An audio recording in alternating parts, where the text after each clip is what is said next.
Welcome to my YouTube channel all time study. आज आपकी Pratima Soni ma'am SSC MTS exam 10 और 11 मई का फर्स्ट शिफ्ट का पेपर लेकर आए हैं। वर्तमान में यूपीएससी के अध्यक्ष कौन है? वर्तमान में यूपीएससी के अध्यक्ष कौन है? तो ये है बच्चा मनोज सोनी। यूपीएससी के अध्यक्ष कौन है? मनोज सोनी। मनोज सोनी यूपीएससी की 31वें चेयरमैन बनाए गए हैं। कितने? 31वें, 31। कौन है ये तो पूछ लिया गया है, लेकिन पेपर अभी आपकी 19 तारीख तक चलने वाली है। तो अब कितने नंबर के बने हैं, कितने नंबर पे ये आए हैं सीट पे, तो वो पूछा जा सकता है। तो जो पूछा जा सकता है बच्चा, वो हम अलग से फैक्ट आपको लेकर आए हैं। और क्लास में आए हैं तो लाइक सब्सक्राइब आप कर लीजिए। हीराकुंड बांध परियोजना किस नदी पर है? हीराकुंड बांध परियोजना किस नदी पे है? बच्चा ये महानदी पे है। अब महानदी कहाँ है? उड़ीसा में है। कर्क रेखा महानदी को 2 बार काटती है। हम आपको अपने क्लास में जीके जीएस की क्लास में कितने बार करा चुके हैं? अब प्रैक्टिस से 36 तक हम करवा चुके हैं। हीराकुंड बांध भारत की सबसे लंबी बांध है और इसकी ऊंचाई सबसे ऊंची बांध है। सबसे ऊंचा बांध अगर आपसे पूछा जाए तो डिहरी बांध, और सबसे लंबी बांध तो हीराकुंड बांध है। और कहाँ है? उड़ीसा में है, महानदी के ऊपर। आंसर आपका ऑप्शन में महानदी दिया होगा। नेक्स्ट, ये 10 और 11 मई का है बच्चा। 2 से 3 घंटे बाद आपका 12 मई का भी पेपर मिल जाएगा। तो उसकी चिंता मत कीजिएगा मैम कि 12 मई के पेपर आप नहीं दिए। 12 मई के भी पेपर हम आपको 1-2 घंटे बाद दे देंगे। उड़ीसा में रज्जू महोत्सव बेटा रज्जू नहीं, उड़ीसा में रज्जू महोत्सव किस महीने में मनाया जाता है? ये जून के महीने में मनाया जाता है। अब ये महोत्सव मनाया क्यों जाता है, इसे ध्यान से सुनिएगा।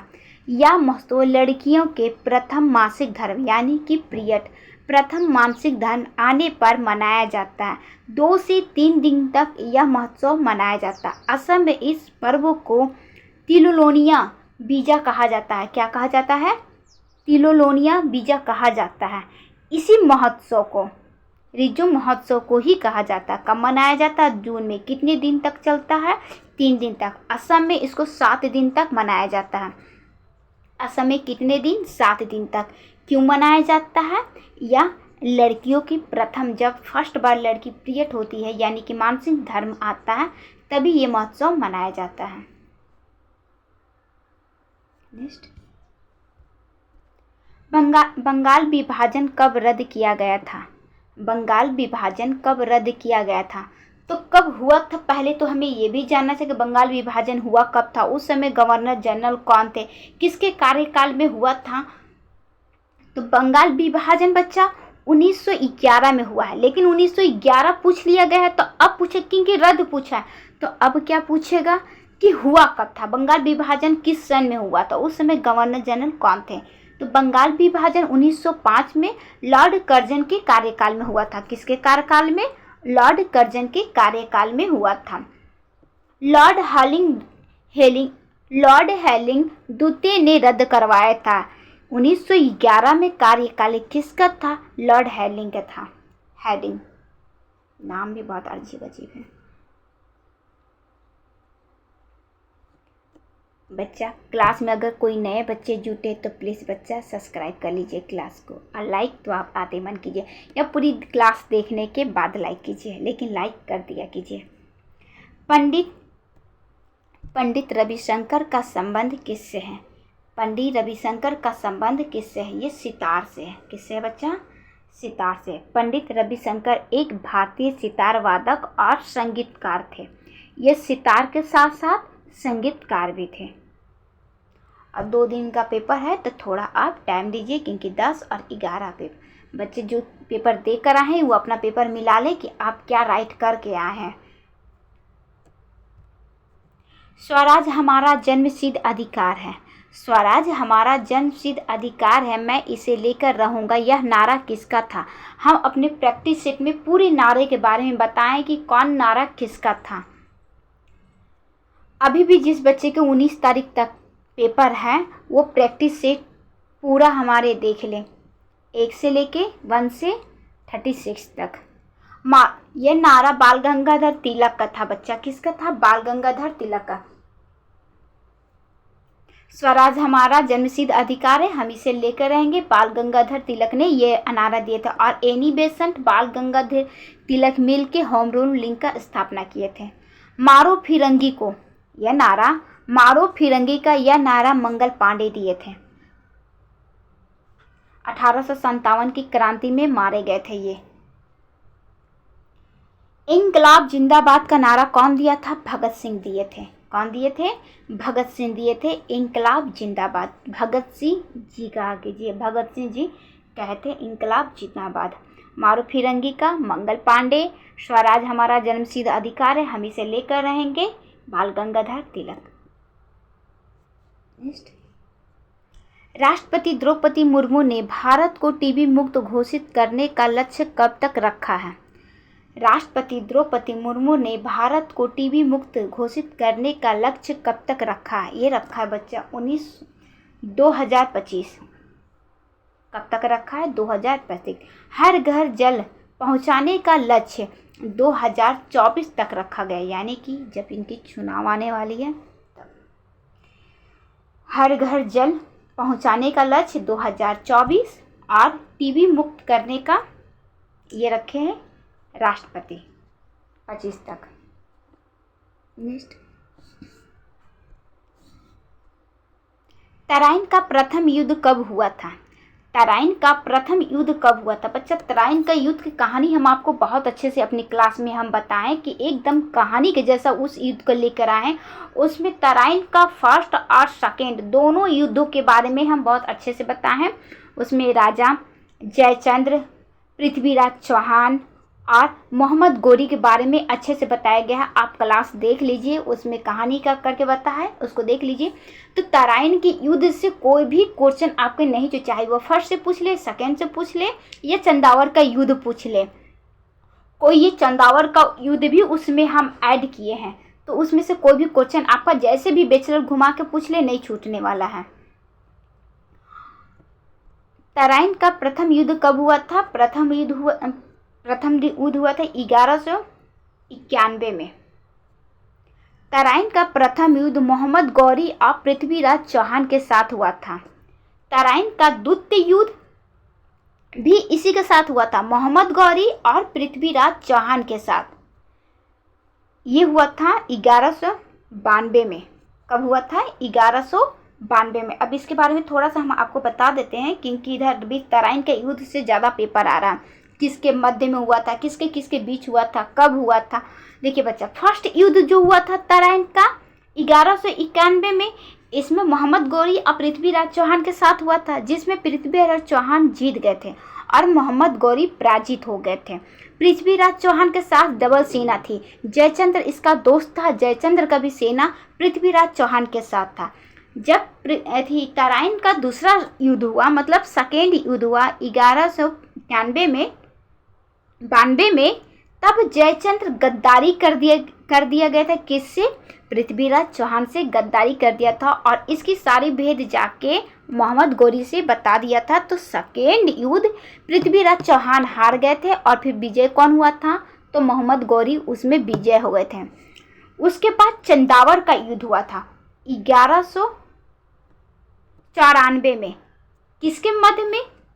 राजा जयचंद्र और मोहम्मद गौरी बोला कि जब तुम अपने सगे मित्र का नहीं हुआ, यानी कि पृथ्वीराज चौहान का, तब तुम मेरा क्या होगा? तो उसके बाद इस युद्ध में मोहम्मद गौरी विजय हुए थे और जयचंद्र हार गया था। उसके साथ बहुत अच्छा हुआ था क्योंकि वो गद्दार था। आप बताइएगा कि वो गद्दार था कि नहीं था। और कहानी को बहुत अच्छे से जानने के लिए क्लास जरूर देख लीजिएगा। तराइन के फर्स्ट सेकेंड ही प्रतिमा सोनी मैम करके डालिएगा तो वो निकल आएगा। तराइन का वही बच्चा क्वेश्चन है।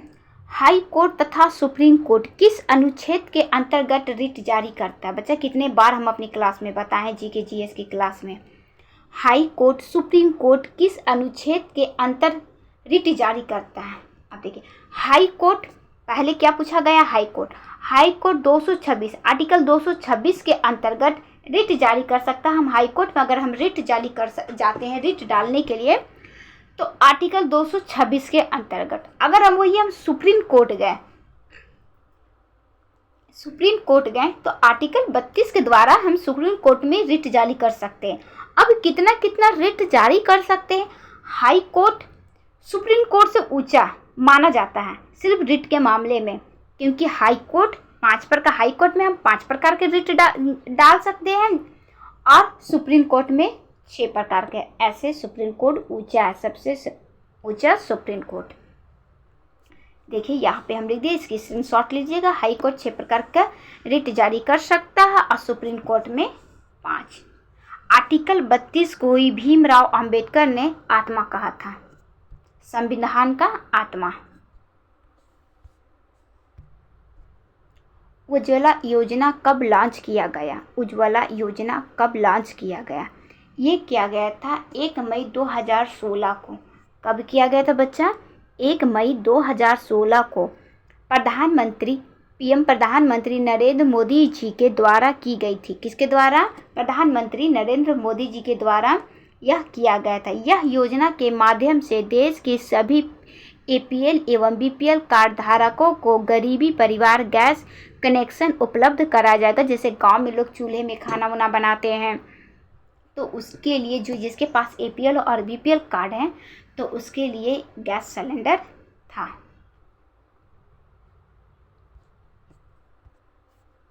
अनुच्छेद 50 का संबंध किस? अभी 2 दिन पहले जो पेपर हुई थी बच्चा, उसमें हम पूरा अनुच्छेद आपको बता दिए थे।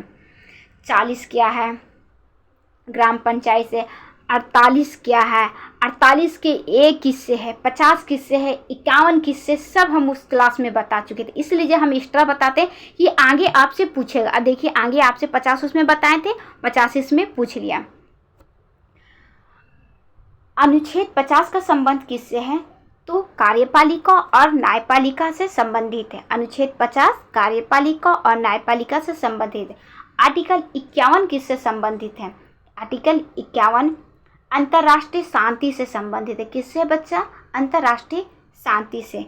51 का ए मौलिक कर्तव्य से है। किससे है? मौलिक कर्तव्य। मौलिक कर्तव्य हम लोग लिए कहाँ से हैं? रूस से लिए। मौलिक अधिकार कहाँ से लिए? अमेरिका से लिए हैं।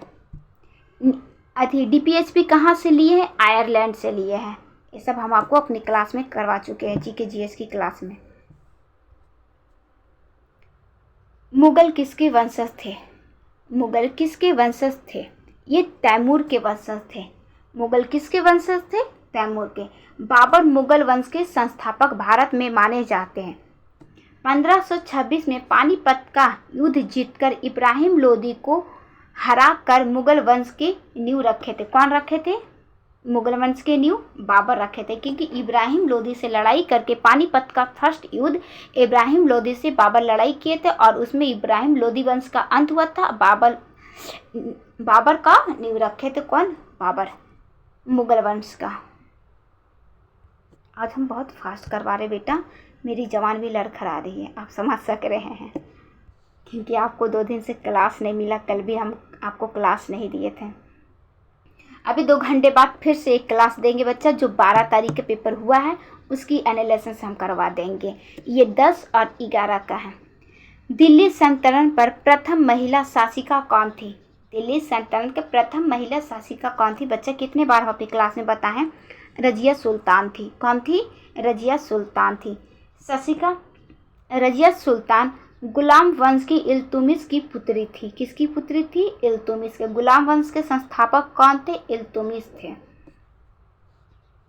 नेक्स्ट बच्चा प्लीज़, हम बोल रहे हैं, पढ़ा रहे हैं, तो आप ध्यान ऐसे नहीं कि मैम पढ़ा रहे जाइए तो कोई मतलब नहीं। प्लीज़ लाइक और सब्सक्राइब, क्योंकि लाइक करने में कोई आपका पैसा नहीं लगता, ना ही आपका मोबाइल में कोई स्टोरेज भरता है।